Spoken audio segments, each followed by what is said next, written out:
Hey there, I'm Tracy Rigdon, and this is the Contrast Project Lounge podcast.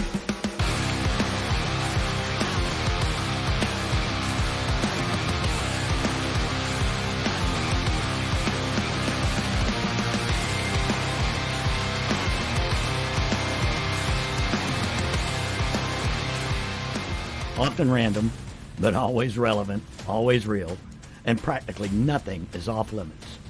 This podcast is for you. Are you ready for this? Let's do it. Welcome back to the program, guys. I thank you so much for being with us. We're going into our 6th season right now, and I can't tell you how much I appreciate you being here with me. All of my friends, and followers, thank you so much. You know, tonight, there's one thing we've all been going through lately is trying to cope with the incoming administration. And you know, it's not just the incoming administration, but it's something that's been going on for years and years and years, decades. And particularly in Northeast Florida, we've been dealing with some situations as it pertains to homelessness and food insecurity.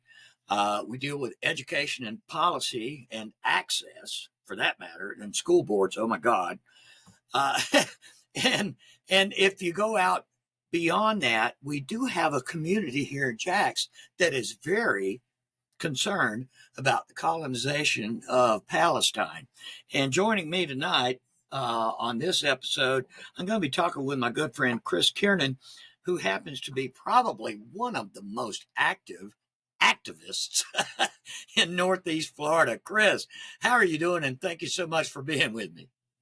Hey, thanks for having me, Tracy. I wouldn't say the most active because that's not true. But I am very engaged, and how should I put this? Like, Jacksonville can't get rid of me that easy. So like, no. Yeah. So I'm definitely engaged, and I'm definitely here to, agitate. So yeah, I would put that out there.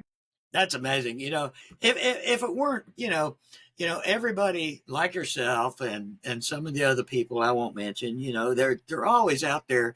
And the big thing is boots on the ground. And, I gotta, my hat's off to you. I'm not able to do a lot of the boots on the ground stuff. I'm just not. And I so appreciate the fact that you and your friends and your colleagues and your compatriots, as it were, are able to get out there and do so. Yeah, I'm glad that I'm able-bodied, that, I'm like spry, I guess people would say, though I don't always feel that way. I'm 39, so I'm starting to feel that aging thing. But I got tattoos 39 years old. Well, you have some antiques, my friend. I do. Yeah. But I'm just actually really grateful that, well, that I'm able to, have this activist family and village per se, but also that I'm able to like share this with my daughter. Like, the way I look at it is, if I've taught her nothing, at least she can build in the community, and she knows how to organize, and like, organizing is not difficult for her at all. Like, she's organized school walkouts and had like 50 people show up. That's insane for a high school. That's wonderful organizing, and I'm glad to share that with her. I tell you what, I remember going back through the years, spending a lot of time in Jacksonville, and I'm talking about going back a lot of years, and going to peaceful demonstrations. And you were there with a baby stroller. That was me. Yeah. That's amazing. And through the years, I've watched you show up to peaceful demonstrations with both your kids who have a few years between each other. You got 13 years between them. Yeah, I mean, you got a little one and you got a big one. And through the years, I swear, I've gone to a bunch of demonstrations and you were there, and you know that, with both of your kids in tow, man. So Yeah. cool. Well, it's cool, but you say that until that strong woman that you raised is strong toward you. It's like, okay, Well, that's a teenage thing. okay, like I taught you to be strong. I can't be mad now. So yeah. Well, that's a teenager thing. I remember when my teenage daughter, I'm going to share this with you, and I don't care if she hears it. I remember my teenage daughter asked her mother for condoms long before they discussed it with me. Uh, and, you know, you got teenagers, it's going to happen.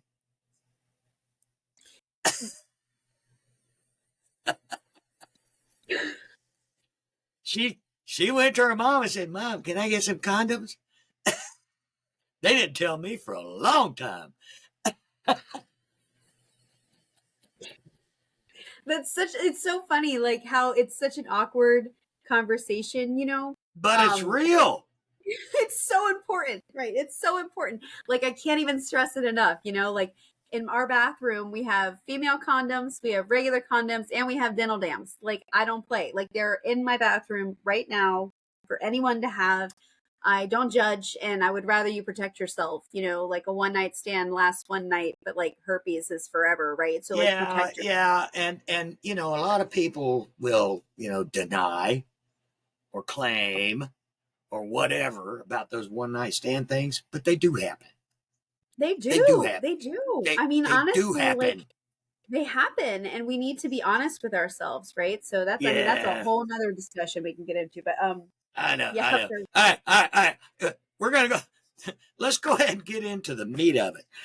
We want to jump into some of the things that mean a lot to the people in Jacksonville, North Florida, and in the country. I mean, it's widespread, and it's been going on for decades. And that's the subject of homelessness, and the obstacles that we face, to solving the homelessness problem in like I said, not only our community, but in the state, in the country.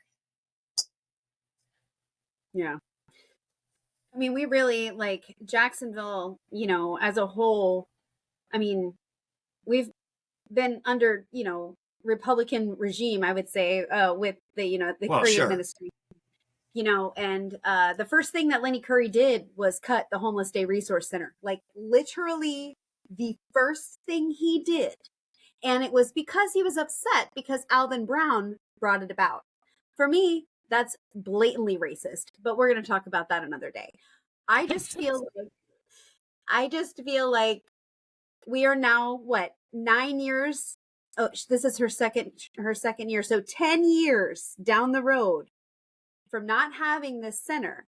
Curry did create his own center through right next to the Salzbacher, right? It's not as successful. It's completely underfunded, and it's for me, it's a sham. It's a sham of a nonprofit. And It is. so, right. So we need more direct action. So when you want to get to the meat and potatoes of it, we are now 10 years out of not having a resource center for Go on. people experiencing homelessness.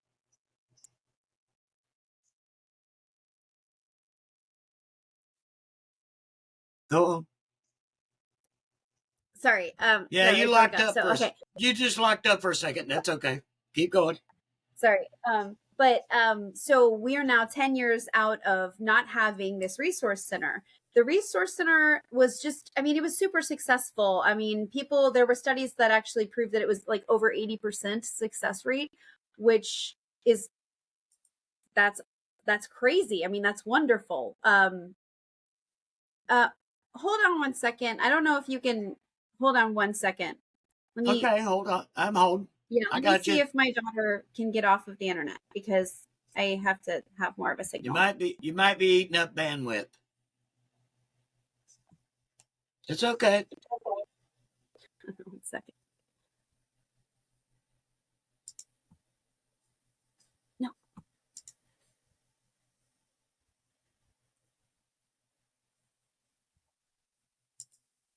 Can you hear me?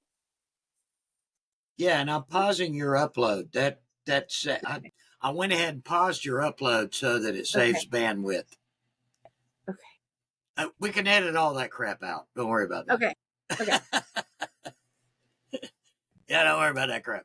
But yeah, Okay. uh, uh, and you were saying that we had so much more to do, and I do believe that. So how do you, you know, how do you feel how effective, you know, our local government, national, state government, and nonprofit initiatives, have been in addressing homelessness? Well, and that's a tricky question, right? Because I was asking the same thing, right? I'm like, come on, like we've got a $250 rainy day fund that was saved because the Republican Party just does not want to spend money on people. They'd rather like put it in a fund and let it sit there rather than feed people, right? So, we have this fund, we have this readily available. The problem is, and I just found this out, so this is alarming for me, is that we have an emergency reserve and we have an operations reserve. So the mayor can't touch the emergency reserves. That's something that has to be approved by council. This is what I believe. And the mayor can touch the operating reserves, but I think it also has to be approved in some manner, or there's some Right. restriction there, right? So the issue is that we do have a very strong mayoral, power here in Jacksonville. Like the mayor has a lot of power here. The Sure. issue is, so does city council. Yeah. And Yeah. city, yeah, Yeah. Yeah. City city council. council, yeah. So our city council right now is very conservative, ultra conservative. It is Um, ultra. Yeah. and it's alarming, right? Because we have a city that was historically been a black city, right? And unfortunately, it doesn't reflect that right now in the leadership. So that's our problem right now. And if you really want to get down to it, you want to get down to like what the actual issues truly are, is that we have a city council that refuses to work with anyone that is on the left. It doesn't matter where they are in the mayor's establishment. There's no they don't care. If they see your name and they know you're on the left, it doesn't matter what you have to say. They're immediately going to disregard you and invalidate you, right? That's true. So That's true. so we've got the the initiative, that HIC program that Uh huh. was implemented, which seems like a great idea, but unfortunately what it is the city council does not want to deal with the homelessness issue. The people experiencing homelessness do not matter to the city council. And there have been many times, and I've gone through a lot of the That's true. videos of That's city true. council meetings, and I've gone through and I've listened to them. Um, and I've also spent time like getting the quotes that they have to say. Like I've spent a lot of time listening to the words they're saying, and the verbiage is very specific. They do not believe we have a homelessness issue. They do not believe that people are unhoused on a regular basis here. Actually, Raul was, and this I'm not going to tell you who told me this, but I found out that Raul was like saying, "Oh, we don't have the homelessness issue. There's no problem." And actually, the sheriff's department came and corrected him and said, "No, we definitely do. Well, That's a I will. Well, I will tell you in 2015, and that's quite a few years ago, I ran for city council. And me and a couple other candidates took it upon ourselves to go out in the city any given night, random night, and spend the night on the streets. And see." I spent the night. I spent the night by myself in the old Ambassador Hotel downtown, and it was spooky as shit. But I did it. I bet. I bet. You know, well, I think that everyone should have to go down there, and not in a bad way, right? So like No, no, I no, have no. I've spent a lot of time in the inner city area. I'm talking about just the downtown spaces. I know, and I'm very Hmm. aware that we have a lot of people experiencing homelessness at the beaches. And a lot Sure, of people at the sure. beaches, Rory Diamond, wants to say that they don't have a problem with homelessness and that these are people coming from the downtown spaces infiltrating the beaches. That is not true. That is That not is true. not true. There are people experiencing homelessness at the beaches. Why is it that we have to have a private organization that is helping these people? We don't even have a shelter at the beaches. We don't have anything like this, right? So like my thing is like they have their own mayor, which I like Ellen, she's cool. They have their own real like city, you know, because post consolidation, even though they are Well, a part of sure, sure, they're not sure. really a part of us, right?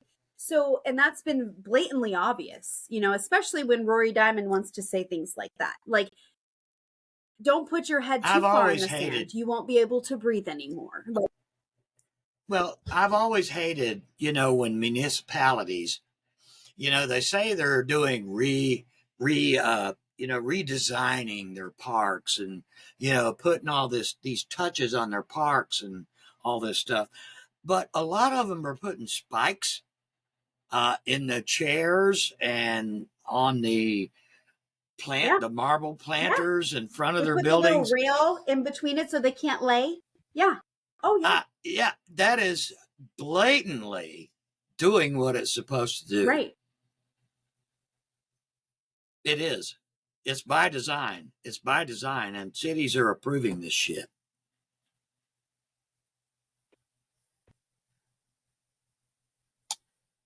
I still got you. Sorry, I guess I lost you for a second. But yeah, we're talking about the fact that like they're putting rails in between the seats. I mean, what about when Lenny Curry redesigned what was then called Hemming Park, now James Weldon Johnson Park? Remember when they put the planters up there to keep people from sleeping up there? I mean, it Right. was intentional. It was intentional and like it's uncalled for, right? We can't And and they can't took out the little tables where those guys used to play chess and yeah, dominoes every yeah, day. yeah. I They sure remember did. I lived over there off Church Street, Mhm. and I remember that you could go over there during the day and there'd be dozens of guys sitting around playing dominoes, man. They weren't hurting no fucking buddy. Right. You know, and also, honestly, they're still out there. And I go and I see them all the time, especially when I was doing voter registration. I was at the park every day and they all Yeah. got to know me. And they'd be like, "What's up, Kris?" You know, but they're still out there. And the Friends of James Weldon Johnson are providing tables and chairs, but they have to ask for them. So, like, think of the trouble you have to go and ask for a table and chairs to be set up so you can play dominoes or you can play, you know, chess or whatever you want to play, cards, like whatever you want to, it should be just there for us. Yeah. We shouldn't have They to ask. should they should look into history, urban history going back decades Mm-hmm. in most of the big cities in the parks. The common man, the common people, the common folks would meet in the parks and play fucking dominoes. Yes. That's no secret, man. That shit's Not a been going. secret. That's That shit's been going on longer than I've been on the planet. and it's so fun to watch. Like the amount of spirit. I love that shit. Like I would take an hour off of work just to go hang out with them. You I know, don't know why. I don't know why they. I don't know why they have a fucking problem with that. Hey, they Kris. uh, sorry. They have a problem with the people. It's a classist issue. So we have a yeah, huge problem with classism here in Jacksonville, even within our own side, right? So like people on the left are still classist. And I find that to be very, very true. And this comes along with this homelessness issue, right? People experiencing homelessness do not deserve less than you or I. Like just because someone is poor does not mean that they are to be treated less than human, right? So, but this is not something yeah, that is yeah. like common knowledge for some reason. So, Absolutely. and I think that's been the issue right now. So we have a lot of things that have been implemented from the state, right? That we're supposed to be implementing for alleviating homelessness, right? Yeah. The issue is, and to the first, like the first discussions, like who is holding us back. I got you. So who is holding us back? And I would say that funding is holding us back. But the number one thing that is holding us back from any type of progress is city council. Donna Deegan last year for her budget, she asked for $10 million, and then she offered to fundraise an additional $4 million on her own accord to add to it. But she needed the original $10 million. The city council said no. They said, we'll give you $1 million. We're going to give you $1 million for the largest city landmass in America. The hardest city to travel through. I mean, our JTA system hasn't been rerouted since desegregation, right? So this is real. Like, this is real shit here in Jacksonville. Like, it's stacks on stacks on stacks, right? But we have the power. It is. We have the power to recognize that shit and stop it. We don't need to keep, like, propagating this bullshit. We need to stop it. We need to say, okay, we have done wrong for 400 years, but let's just be real. So I'm just saying we've done wrong for the last 60 years here in Jacksonville. Let's see if maybe we can correct these issues. And when I'm saying that the city council is the problem, it's the city council's the problem. It's not only heavy male dominated city council. Always has been. It is always has been. So aggressively classist. Yeah. And none of them know anything about housing. None of them have been trained in housing and understanding the housing initiative. I mean, we have like so many different organizations that are trying to alleviate this problem. And I don't want to say that people are the problem, because they're not. It's the city. Our city has failed these people. We have enough housing for them in Jacksonville to house everyone that is experiencing homelessness. But the problem truly is that as of right now, in affordable housing and in like spaces to where we can actually get permanent housing for people, we only have 30%. So essentially, for every 100 persons, there's only 30 homes. That doesn't work. That's not effective. Well, and a lot of the things, and I spoke with, we talked about this before, but I had Joshua Hicks on the program, and he's in charge of, some housing initiatives and that kind of thing for the city of Jacksonville. And I had him on the show before, and we talked about that, about where the affordable housing is going. And of course, that's important. The city can do so much when it comes to, like property and everything. But he mentioned that there were going to be some new building initiatives. This was like a year ago. Okay. So anyway, there were going to be some building initiatives along the riverfront. And I'm thinking to myself, first of all, I don't care what you build on the riverfront. It is not going to be rent friendly. I told him that. I said, you can call it affordable housing all day long, but a fucking 1,200 square foot flat on the third floor on the St. Johns River downtown is going to be that is not affordable. What does affordable mean to you? That's literally like, what does affordable mean? That ain't going to happen. It's such a vague term, and this is the problem that I have. I get it. Those are going to be below market in some markets. All the units that they're talking about building, downtown and around the river and everything, they're saying that they're going to be within market value. And I'm thinking, okay, that's great. For people that can afford it, it'll be great. You could go down there, rent you a nice little 1,200 square foot flat that has a window that faces the St. Johns River. Like, go ahead on. Like, okay, so this is my biggest issue with all of this is like, where is the incentive, right? So this is something that I was literally just talking to Josh Hicks about this morning. Okay, we were literally just chatting today about this, and I said, why don't we go to these big investors, these people that are already building stuff, and say, hey, have a certain amount of affordable housing within your new building, but also create programs around it. We do not want to give someone a band-aid. Like when they get into this affordable housing, it should not be like, oh, I've made it. It should be more like, okay, here I am, and this is how I'm gonna. But I got this riverfront 1,000-foot place with a window that sees the river, and I actually have a place to park my car underneath the building, but they only charge me for one spot.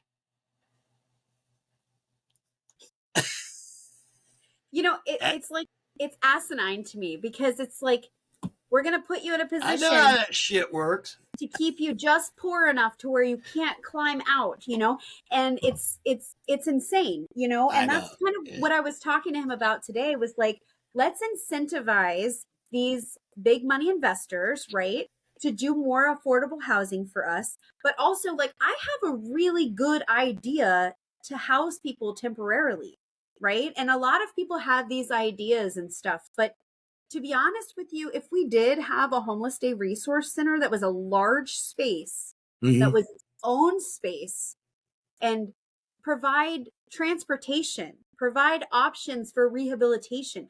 I called the city rescue mission, right, to talk to them about their rehabilitation programs. And I kept calling, and then I talked to one person, they'd send me to someone else, and they'd send me to someone else, and they'd send me to someone else, and ultimately up on me. Well, I can send you a resource. There's a place in Texas that I highly recommend that most cities copy this man's model. Okay, yeah, send that to me. The guy's got acres and hundreds of acres now. It's outside of, I believe, Austin, Texas, I believe. I'll get the links. Okay. And he has built a complete self-contained city outside of Austin on a couple hundred acres. Tiny homes, RVs, all kinds of other things. And it is completely, he's a Catholic priest, retired. And it is completely funded by donations. And these people are given a second lease on life. Everybody that lives there. Everybody that lives there. There's hundreds of them. Everybody that lives there is former addicts or former homeless. They lost everything, but they were given a second chance because this retired Catholic priest chose to do something different with his life. And I got to tell you, I'm not a religious man, but I got to tell you, that is the most amazing thing I've ever seen. I'll send you the links, and I may even put something here in the podcast about it. Yeah. It's amazing. It's amazing. If we could just model this is the thing, like, if even Miami right now is super successful with what they have in the downtown area to help people with homelessness, right? So even if we just would, like, put our pride down for just a moment and, like, ask questions of other cities, right? But the real issue is not the plan, because we do have a strategic 5-year plan in Jacksonville, and we also have a 1-year plan. So while they were writing the 1-year plan, they've also been writing the 5-year plan. Josh and his plans. He don't play around with plans. Like, he does what he does. And so it's strategic. I mean, and honestly, like, I really trust the people that are working this. I mean, I trust Josh like family. Like, I've known him for a very long time. We've worked very close together. And I know he's making the best decisions for us. But what I keep saying, and I'm going to continue to say, City Council has no heart. At first, I thought Josh. I think Josh is doesn't have heart. I think Josh is a brilliant young man. He's taken on quite a task, and I think he's doing a good job. And just like you said, the city council can be brutal, and regardless of the job that he is doing and doing the things that at the behest of Mayor Donna Deegan, right. They do butt heads with city council. Well, and so I also have to shout out Tracy Polson, because she's actually the person. Yeah. So and I talked to her this morning, and it was actually a really good, productive chat. But But, my biggest concern is always going to be direct action. Like, how are we going to get from A to Z? Like, you can say, hey, this person's experiencing homelessness. Let's put them in a shelter. And then what? Right. Connect them with a phone number. And the biggest issue is that we have a lot of systems and programs here, but they're spaced out. So if someone doesn't have a vehicle, how much time is it going to take for them to get from one office to the other? Are they going to make it in a timely manner? How many hours is it going to take for them to train? And not only that, they have to pay to ride the bus. So like if someone is truly on their worst day of their life, their worst time of their life, you think that they're going to say, hey, let me use this last $3 I have to get on a bus to go to this place, I know. possibly maybe get somewhere to sleep tonight? We don't have centers that are open during the day like a resource center would be. I mean, we do. Okay, so I'm lying. We do. But are they readily available, A? Or do our people know about them? If you and I don't know about these places, how do we expect people that don't have vehicles, that may have a good amount of money but not enough to get a home, right? So we also have that. So we have people that are working that can't afford a home. So they're saving their money to try to get a home. So they're working, you and I, but they go home to outside, and they don't have somewhere to sleep. They don't have a consistent place to eat. And we don't even know that. That could be the people that's sitting right next to us every single day at work. And they had a hard time and they got hit with a bill that they were not expecting, and boom, they're out of their place. We are all kind of one paycheck away from being in limbo, right? We all are. I know I am. I know if I miss work, if I'm sick, if I get sick, I'm probably going to lose my house. Yeah, and I'll tell you. Yeah, and I'll tell you right now, I rely on pension money and Social Security, and I get a few extra bucks podcasting and do that kind of thing. Yeah. But with this current administration going forward, I'm not so sure about the Social Security or the pension, to be honest with you. The pension is secured. The pensions are secured by FDIC, and thankfully unions. Well, yeah, but the president wants to dissolve FDIC. Just like every other government program. And I actually moved a lot of my money over to a credit union that isn't insured by FDIC, but by the credit union insurance company. So I got away from FDIC on half of my money. So, I don't want to sound cautionary to anybody, but I do believe that if you don't pay attention right now and you don't make certain steps forward, I mean that's it can mean the difference between now and the 31st of January 2026. It can be the difference of Donald Trump having a third term. These are these are real things that are going I know preposterous. At this point, and putting his fucking head on Mount Rushmore. Is that the dumbest thing you've ever heard? Audacity. It's just as dumb as Gulf of America. I cannot even. So this is really the childish shit that we're dealing with from our leader. And it's what's unfortunate for me is that even though I don't really like Reagan or Reaganomics, but right. That's actually what caused the decline of our economy. Right. That was the beginning of the end. Right. Let's borrow away from Social Security. Let's do that. Yeah. Okay. No, stop this. This is madness, right? So, but unfortunately, we're still dealing with these types of issues and these asinine, for me, it's we already knew what Donald Trump was. Okay. We already knew because we've experienced him, right? The problem here is that he's had 4 years to prepare for this. So now he's more prepared than he was originally because he didn't think he was going to win the first time. He thought he might, but he didn't think he was going to win. I see a difference in his demeanor. And what I see is that he's still dumb as shit, still rambles on. He still has the same old dumb speech that he has in his, verbal vomit. It is getting a little slower. It's getting a little calmer. And let's face it, he's getting a little older. So I see that. But now they're talking about a third term. I'm like, no way. He's not going to make it. He's not going to make it. He's not going to make it. He's not going to make it. I'm not going to say what I'm thinking, but. Well, you can. I don't care. Nope. Nope. I'm keeping that all inside here. But he won't make it. I don't think people are taking this seriously. And I'm going to give you a great example. Somebody I know really well works at a nonprofit, and this person works with someone else who voted for Trump. That person was almost out of a job because Trump was like, oh, let's halt all the money to nonprofits. And all of a sudden, that person that voted for Trump was like, oh, shit. Like, and I'm like, it takes that. I know, right? Yeah.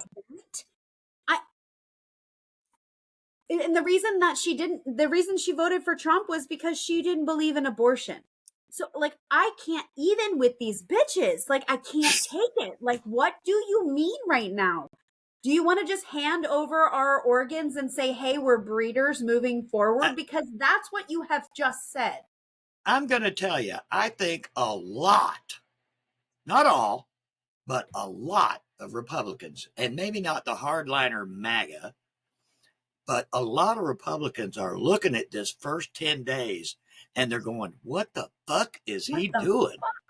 Yeah. I know they are. When he went after the Pell Grant, when he went after these grants that are literally keeping our children afloat, like I'm like, and that was, that's really important to me. We can escalate back. It is. We can go right into that if you want to, because that's next on our discussion. But like, honestly, like, education for me is like very important, right? We understand fascism, right? We all know where fascism leads. We know how it starts.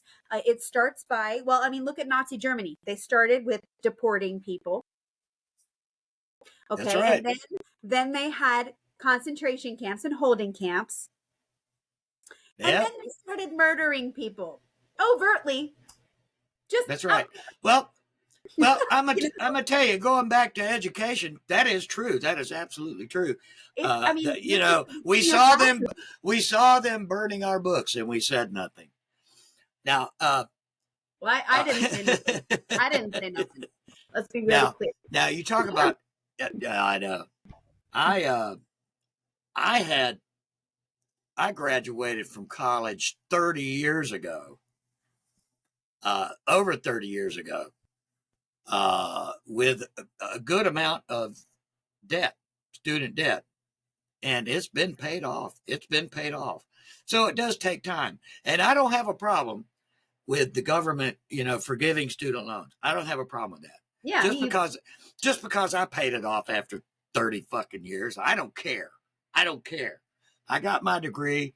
I had a career. I retired from it, and I'm okay. They don't bother me. That way of thinking is so weird to me. It's like, oh, well, my mom and dad spanked me, so I'm going to spank my baby just if they need it or not. Like, what? What are we doing? I did not come from a family with money. It was all student loans.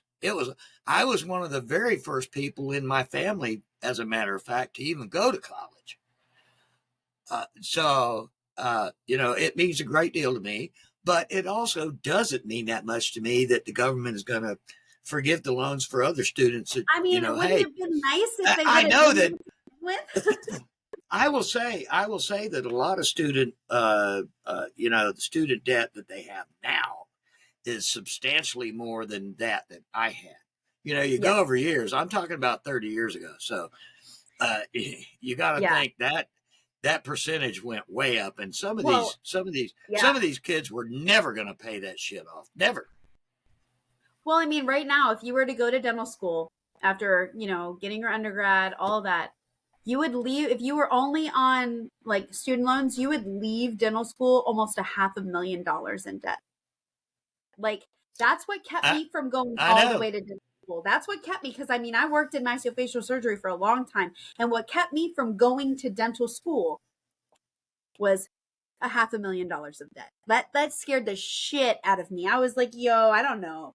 I don't think that's for me. Like, I didn't come from a family with money. We don't have money. Like, we have more money than a lot of people, but we're like lower middle class. Like, I'm not saying we were the poorest of the poor, because we were not, right? We were not. But we went from making okay money to my dad getting laid off from the union to making nothing. And I understand the difference of being comfortable and being not so comfortable. So, and that gives me kind of a different perspective as well. So getting back to the education though, for me, it's like, I didn't have parents that were like, I'm going to pay for your college. No, that wasn't a thing, right? That wasn't a thing at all. My parents would have loved to have been able to do that, but they were not able to do that. So that's not necessarily something I can be upset with, right? The problem is that the reason that I was able to go to college was by Pell Grants.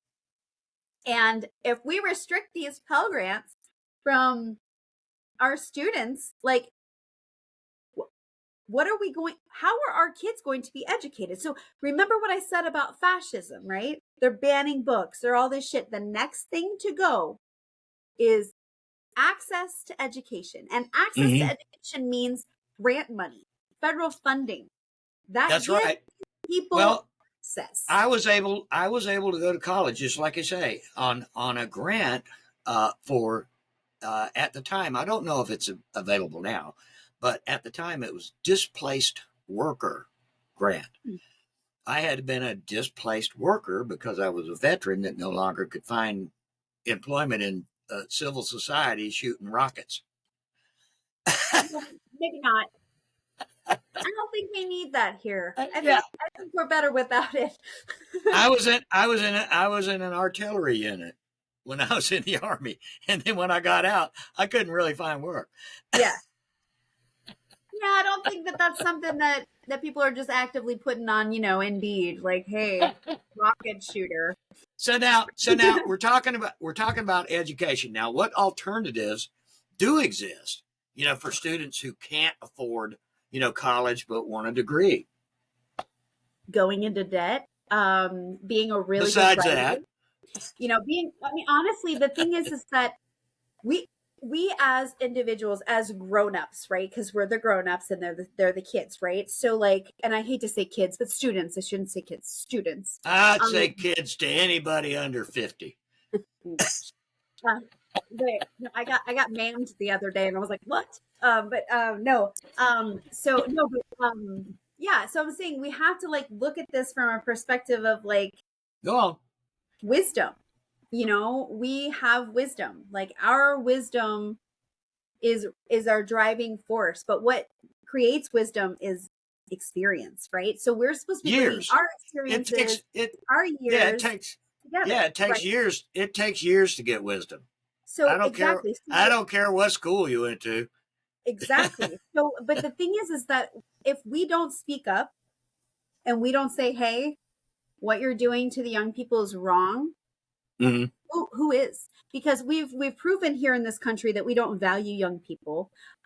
We view them as objects for parents to own, clearly. I mean, and it really is an ownership agreement, and it's no longer like I have a plaque in my bathroom that says, prepare the child for the path, don't prepare the path for the child. And that is very important to me, because that means a lot. That means like you're not going to be able to dictate their life. You need to instill in them good morals and things like that. When I was in college, Gracie was really little. I had my daughter when I was in college, and she was very little. It was just me. She went and saw her dad back and forth, but I was by myself. And I remember one time she went into my flashcards and massacred them. I mean, I was so mad. I was so mad. I just remember like looking at her, and at that moment I was like, I get why they say walk away from your kids, because I just never really got mad at Grace. Oh yeah. So I was like, and I walked outside, and I just remember screaming, like at the top of my lungs, screaming and she knocked on the door to go outside, right? She was inside, knocked on the door, opened it up, and she said, "Mommy, are you not mad at me?"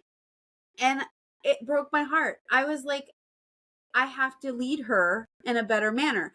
Like, do I lose my shit and yell? Absolutely. Am I a yeller? 100%. Yes. But I'm Yeah. trying to like Yeah. navigate this in a way that doesn't negatively impact her. I mean, I'm pretty sure, I'm fairly certain I've already screwed her up in some capacity, but like, I tried not to. That's the whole thing. Is like there are parents who just don't give a shit about their impact on That's kids. true. That's And true. then there's people like me that like I inadvertently Well, fucked them up, I think. So it's like my bad, but I'm trying, I don't well, have there's no playbook. I will tell you, I've got 3 biological kids and a stepdaughter, and all of them in their 30s. Some later than others. uh, but but every single one of them throughout the years, there was a time when it was just kumbaya, and then there was those occasions. Those teenage daughters of mine. Oh my God! But every single one, every single one of them, and not in a real bad way, but in a cautionary way, a scary way, whatever. Every single one of them had a run in with a police officer, and they were scared shitless after the experience. And I am just so thankful that this was decades ago, actually. And like I said, they're all in their 30s now. But they had teenage encounters with a police officer for one reason or another. Uh, anyway, No, I mean, honestly, like, mom and dad had to go do things that we didn't want to do, yeah, but honestly, it's one of those damn things. It's one of those goddamn things. You're it's raising like this kids in this day weird, and like, age. I protective mean, thing. I don't know of any, but there might be a handful of them, but I don't know of any goddamn solid gold kids that don't get in some kind of shit going through their teens. Something's going to happen along the way that's going to piss off mom and dad. Well, right. I mean, honestly, and this is like, and this gets me right back into the education piece. Honestly, I'm going to be Yeah, straight yeah. honest. If you piss off your parents and they say, "You're 18, bye bye," and they no longer support you, what type of life are you going to lead if you don't have the tools to do it? When we're talking That's about right. equity comes down to the foundation. Where were you at the very beginning? How educated were your parents? How much did they know about the laws? How much did they know about opportunities? I mean, there are children that have never had a mattress. They went their entire childhood without a mattress. And then they Yeah, went to someone yeah. else's house and was like, "Yo, you don't sleep on a pallet?" And And like, and and now our current administration, including the administration of Florida, uh, Governor DeSantis, following on the tails of yeah, his emperor, they want to. Well, first of all, this started a couple of years ago. Started banning books. They had a that actually war. started with Duval County. Did you know that? That Yeah, it started did. with Duval County and Yeah, spread yeah, it all the did. way Yeah, over the. yeah, it did. And they started their hateful war against drag queens reading books in libraries. And it just continues and it just keeps going. And right now, we have, a breakdown in the government in Florida Yeah, because DeSantis is feuding with Trump. He was running against him as a president, okay, and then Trump said he's an idiot, a fool. He called him names. He gives everybody a nickname, and then now he's trying to pass stuff. And the other day, the Florida Senate, they double gavelled his ass. They opened Senate and closed it. They love said that no, shit. nope. They Gavel said in, gavel out. gavel in, gavel out. No, we're not going Secret to. session. That shit is so great. I was like, yes. Wasn't it? He's like, they're like, "You can't sit with us." Was that was that cool or what? So great. I was like, you know what? I am proud of Florida for the first time in a minute. I know. Like, it's been a minute. But I mean, honestly, like the whole thing with DeSantis and like him running for president, right? I mean, Angie Nixon went up in front of everyone and said, Ron DeSantis is using his governorship to run for office to be president. And we all, we all listened and we saw that. And he utilized our tax money to fly him to run for office, right? Like, this is shit that, like, and this is shit that's like unprecedented for me because, like, I grew up like with my parents talking about Jimmy Carter selling his peanut farm to do the right thing because he wanted to be unbiased. He didn't want to be a part of corporations if he was going to be the leader of the free world, right? So he did the right thing. Since then, we have not had a fucking president that has done anything close to that fucking honorable. Period. Yeah, and he spent his own money to put in a solar farm outside of his town, and the solar farm powers his entire town. The town he grew up. He was a very, very frugal man. Now he lived in the and he had solar panels installed on the White House, but as soon as he got out of office, they took them down. It's like, why are we so wasteful? Because we're petty, right? And that will get me like, I mean, Assholes. That will fire me up. The amount of pettiness. Assholes. It's like tit for tat shit. It's exactly what we teach our kids not to do. We're like, hey, don't be petty assholes. But then we turn around and we're petty assholes to our counterparts in front of them, right? And what I have to say about Ron DeSantis getting his ass handed to him in this special session, don't fair in the zoo, right? Because classic. You are fucking with people that have immigrant families all the way through. Florida is the biggest fucking melting pot of people, right? Yeah. We have got, the Jacksonville's Spanish and Hispanic population will double in size by 2026, right? We have a very large Spanish I'm not surprised. I'm not surprised. And it's not regarded in a high manner at all. Like the representation that we have for the Hispanic community, I mean, I'm glad that we actually do have representation. I'm glad that we have Yaya up there now. I was just going to say, shout out to Yaya. Like we have people there that are like girls that are like gonna like fight for not just women but like Hispanic women and actually fight to hold spaces, right? Because that's important. And holding space. Yeah, and she goes back years. She's got her tentacle.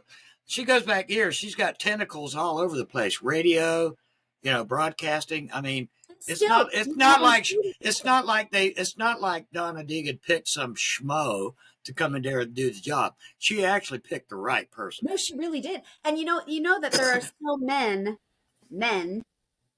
that are talking shit about her and saying that she's not doing shit.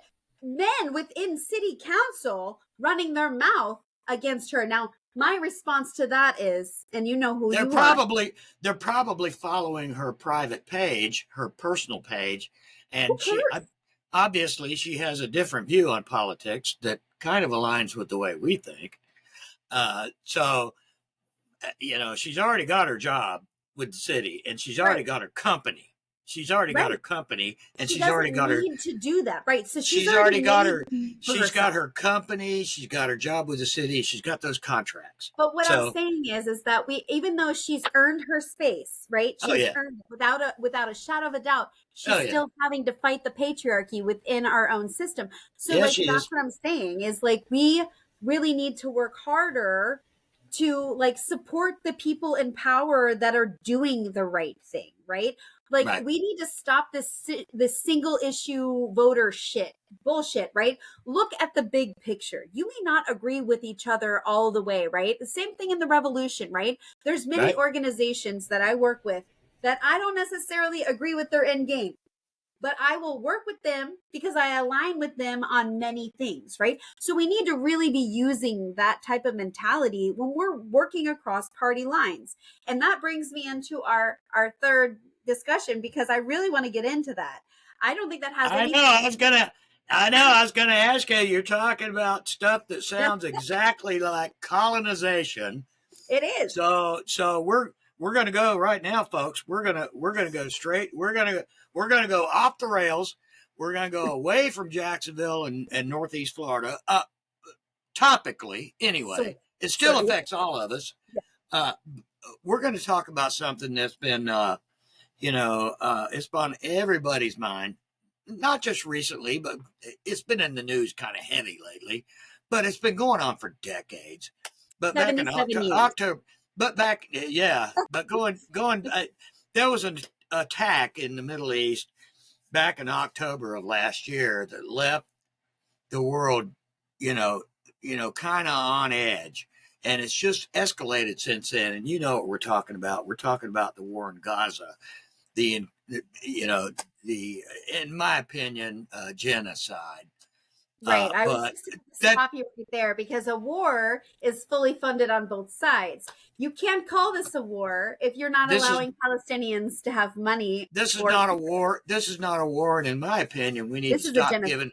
I have for years, and I may get, some slaps. I may get some, cracks here and there, and people might say shit, but I think we need to stop giving money to Israel. I don't give a fuck who they are. We give them hundreds of millions of dollars every single month. And we do. Ridiculous. In my opinion, ridiculous. Why? You know why? They're an ally. They're a small piece of ground in the Middle East, but yet they have this religious tie that seems to pull at the heartstrings of all these Christians in America. And it befuddles me.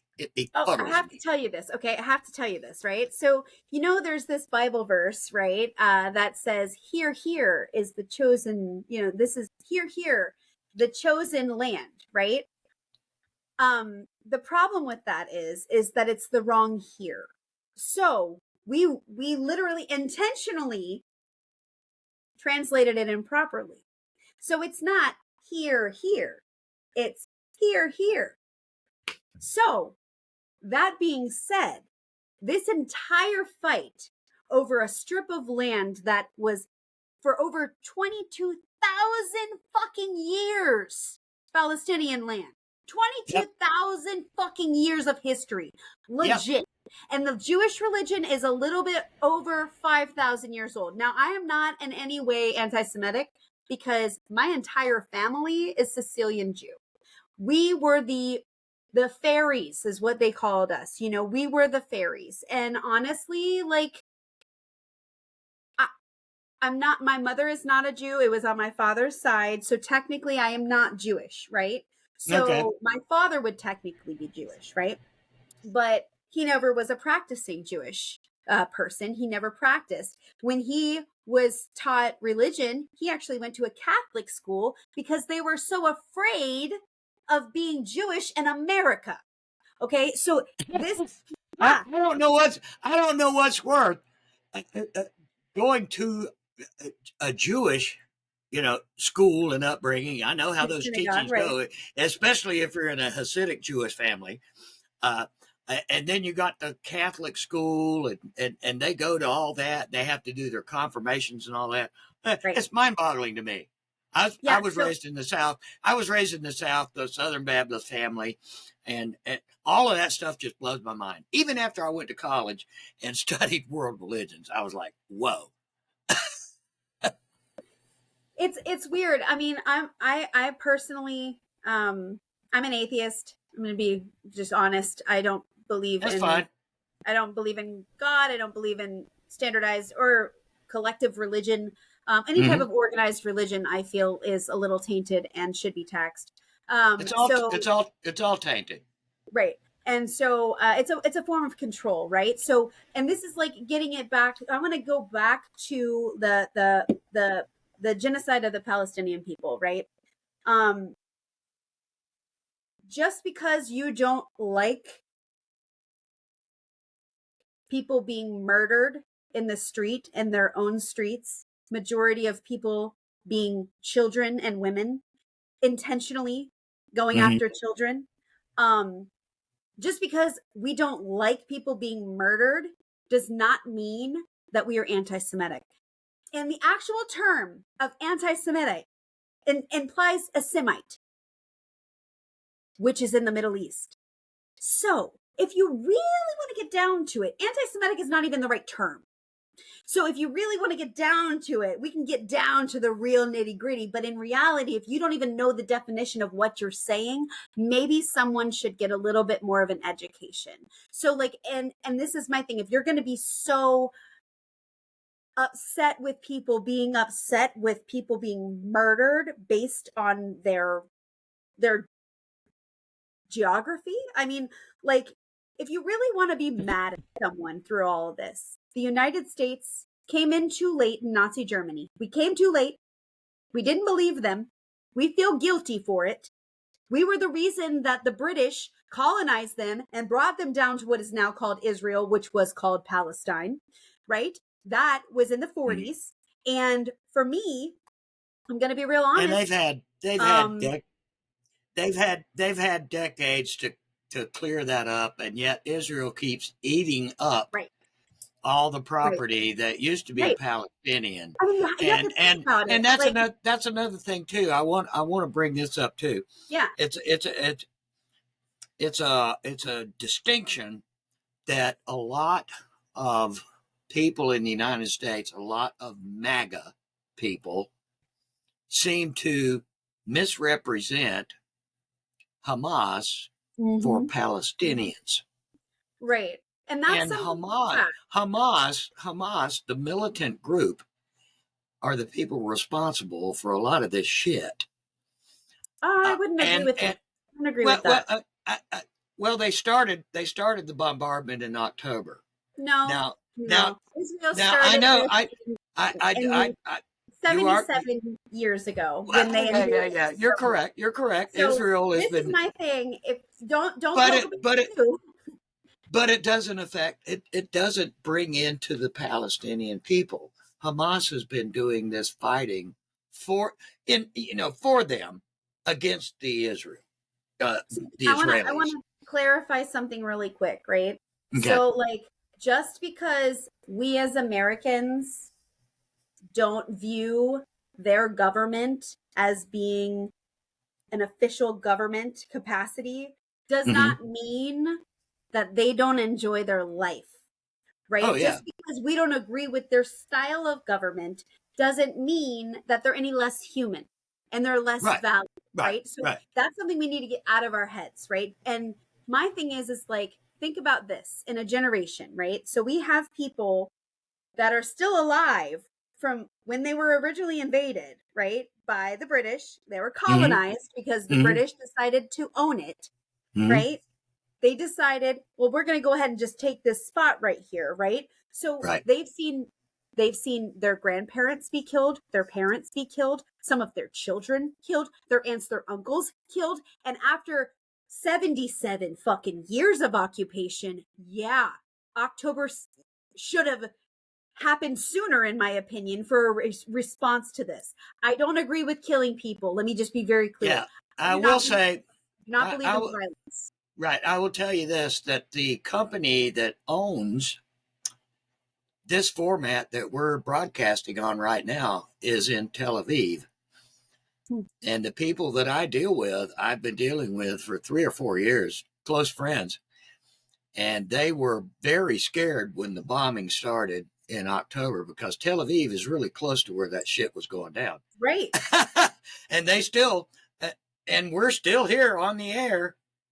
They are still there in Tel Aviv. Their offices are still there. Well, I'm glad to hear that. I mean, the problem is that, if this was a fair, which colonizing is never fair, but if this was fair, a fair settlement, right? If you look at I wish I had the map up here. So hold on. So this would be, let me see if I can find my pen. I'm grabbing a pen. Give me a second. I got a pen in my purse. Okay. So what do you got there? You got a map. So here is the body of land, right? Can you see this? Right? If we were truly going to be fair, we would split it up like here. Like this, right? It would be split evenly. Right. But I know how they split it up. Right. And I want to see this for your viewers, right? So, like, here is the circle, right? Here is the circle of the map that we're talking about, right? But Israel decided that they wanted to break up the resources. So, any body of water belongs to Israel, and any type of tainted soil land or anything that was deemed soiled or poisonous land to Israel was given to the Palestinians, right? So if you look at the breakup of Palestine and Israel, it looks like that. It's crazy. And some of it is even like far over just to get one more lake in it, right? Just to get one more body of land. Right. So, and this is really what I want to get into. The problem with Israel is they were designed on an expansive government. They have about 9.8 million people in the size of what used to be New Jersey. That's fucking insane. They cannot own cars anymore. They only are allowed to do public transportation unless they are working outside of the inner city. They are not allowed to walk on the same sidewalks as Palestinians. If they do, they will be fined or threatened with death. Palestinians can't drive vehicles or operate vehicles or own a vehicle, even if they are converted to Judaism. It doesn't matter. They have to wear a badge that shows that they are a Palestinian. Now, does this all sound for fucking familiar? Oh yeah. Oh yeah. Oh yeah. Oh yeah. We can't be blind to this. We can't. I'm gonna tell you. You know, I'm not a believer of all the scripture and all that shit because I think the whole book was a book of fantasy, to be honest with you. But Same. it was. It's a book of fiction. Yes. But very gory, bloody, murderous fiction. But yes, keep going. Oh, it's some weird shit. But it also talks about, you talk about, the mark of the beast and all that. But, some of those people that are really out there on the fringe are talking about the internet. And now one of the big things is the, AI. And the biggest thing right now is DeepSeek. People are talking about DeepSeek right now. It's going to take all your information. AI is going to end us. It's going to do this. It's going to do that. Y2K. I remember Y2K. I remember that. I remember that. I had a newspaper. I had a copy of the Times Union with the Y2K thing on it. Yeah, I did. I don't know where it is now. I don't know where it is. I was just like, it's another day. But it's like that huge, like it is. It's real. It's real. I'm gonna tell you something. Most of us smart folks are looking at it and say, okay, stop talking about that fucking shit. I mean, I do what I do, and DeepSeek, fuck it, whatever. But the channels that cater to the older demographic that happens to be Trump supporters, which you know what network I'm talking about, that would be Fox News. They tend to pound this fear into the minds of the older generation. And it's not just old. I get it. There's a lot of other, demographics that fall for that shit too. Yeah, but it certainly touches the heartstrings. It grabs those older people, grabs them by the balls and drags them into the TV. Do you know why, though? And it's just sensationalism. Well, no, honestly. Okay, so the greatest generation and the baby boomers, right? So you got to think about this. During the time that they were raised was around when we were trying to beat Russia at everything, right? So Sputnik was happening. We wanted to be bigger, fatter. We're better. So we taught all of our children, I say we, the United States, I was not alive. But what we were teaching our students was, we are the best nation in the world. Don't question us. We are the best free world nation that's ever been, right? We feel like romanticize this shit, right? So now these people of the greatest generation, by the way, they named themselves that. Ain't that Yeah, some like shit? yeah, So, yeah, but what I'm saying is yeah. like those people are dying off slowly. And I don't want anyone to die necessarily, but I would Right. love that mentality to be big dead, right? Because stop Well, stop thinking that it's okay to follow a nation without questioning. Dissent is necessary, and we've seen it through history. yeah. Years ago, before we go, years ago, I want to mention the fact that Oprah Winfrey, and she's not everybody's hero by any means, and it kind of shifts with the wind. One decade she's a big hero, the next decade she's not. So I don't know. But anyway, years ago, she was quoted as saying, and I remember watching the show, I forget who the guest was, but she had mentioned that she said the only way for these, this basically in a nutshell, paraphrased, the only way for this stuff to change is for these old people to just die. And she was taken out of context, and everybody said, all this black woman, she wants all the white folks to die and all that shit. But she was absolutely correct. I was gonna say, where's the lie? Where's the lie in all of that? Because She was it's like she is absolutely correct. if you are The unwilling only to change your just mindset, about right now, if you look at what's going on in this country right now, just about the only way for any of this is to change is yeah, for all those old bastards in charge to go ahead and die. the biggest issue is that we as we get older we lose the trainability, right? I always say like I'm so trainable, right? I want to be trainable, like Yeah, teach me the way, right? And the I reason believe, that well I before believe, I believe that I it used to takes say age let's be down to with the obtain. FOP. I do believe that it takes age to obtain wisdom. You can be smart as a whip, but I think it takes a few years to Well, get you some yeah, wisdom. and And being open-minded, but flexible, but at the same time, there comes a point when you need to just step your ass down and go ahead and retire. I Yeah, I mean, mean, there was a that's the community nicest way organizer I that could said say it. something. There was a community You organizer could be that the said something very similar to that. you could be the wisest son of a bitch on the block, and you sit on the front porch and pass out your wisdom all day long to the neighborhood kids, and I love that. And then Yes, on Sunday morning, and then on Sunday after church, you have the family over and you pass out all this wisdom and everything. But by God, at some point, you don't need to be in a government position because your wisdom exactly. has changed over the years. But also, our laws have changed, right? So, like, our laws Yeah, have evolved. So, this whole yeah, "Make America Great Again" bullshit is yeah. such bullshit because the only people that benefited from those laws were white men that owned land.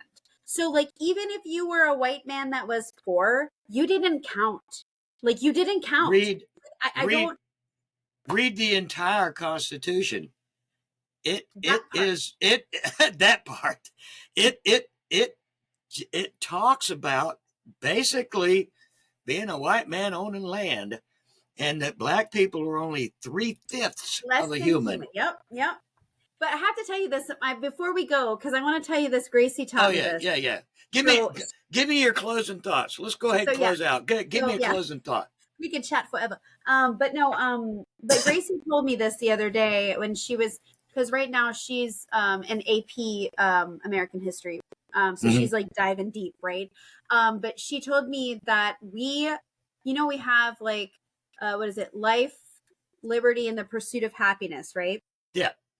We got that. We stole that from France. And France was life, liberty, and land. But we couldn't say that because not everyone was allowed to own land. So instead of us saying something nice, we said the pursuit of happiness, not happiness. No, no, no. Fucking chasing it. That is what the basis of our entire country is. Chase happiness, and it's like for me, that's why I want to just totally uproot it. Like a lot of people have said that they have to change the government from the inside out. What Donald Trump is doing right now is changing the government, but not Yeah, the way he we is. need to change the government. We need people in power that actually care about people in a different class than them, having some empathy. I was at, and I'm going to leave you with this, I promise you, but I was at a speaking, an engagement that was at WJCT It was about how we communicate with each other. And I believe it was put together by One Jax. It was a couple of weeks ago. Elizabeth Anderson was facilitating a lot of it. And the one takeaway that I had was I was sitting in a room full of people that could afford a $40 ticket for a dinner and a conversation, right? So Right. I fortunately I bitched about it enough to where they just gave me a ticket and said, "Shut up, Kris, here's a ticket." But like I did, I was pissed. I'm like, you want to have a community conversation, $40, right? So, but what I got from that was it's if you just level yourself with people and be slightly vulnerable with each other and just show some compassion, empathy will come about. But we got to be patient with each other. We're not in the same spaces. You're not in the same space I'm at. You don't have the same education I have, and vice versa. Intellectual property and trade is literally the future. So we need to start thinking this way, because if money is going to be priceless, literally, I mean, right now, there's nothing upholding our money anyhow. So like if we have a piece of paper or we have a meal, which is more valuable to us, we need to start redirecting our minds. And I mean, this entire conversation really comes down to all three of these things we talked about had to do with capitalism. And that was they all have. Pretty much everything has to deal with empathy, which is something that is lacking, and we've been talking about that quite a bit on the podcast. Yeah. And I want to thank you. I want to thank you so much for joining. I want to thank you for coming back on the show again with me. It's been a little over a year, but I think it's 2 years. Maybe 2 years, yeah. So it's been a while, but you're still fighting the good fight. And one thing I wanted to say before we said our goodbyes is that, compassion, you're talking about empathy and compassion and stuff. Compassion, it can't be taught, but it certainly can be learned. And we could all learn a little bit from that statement right there. That was pretty deep, friend. That's right. That's right. We'll see you. Bye. Well, that's a wrap. Another fantastic episode of the podcast. You can find us on all the social media platforms, wherever you surf, Facebook, Instagram, Twitter X, Threads, wherever. Don't forget to like, share, and comment. And on our YouTube channel, don't forget to like, share, comment, and smash that subscribe button. If you're streaming audio for the podcast, you can find us wherever you get your favorite podcast programs. In the meantime, I like to tell everybody, take care of yourselves and each other. Until next time, peace.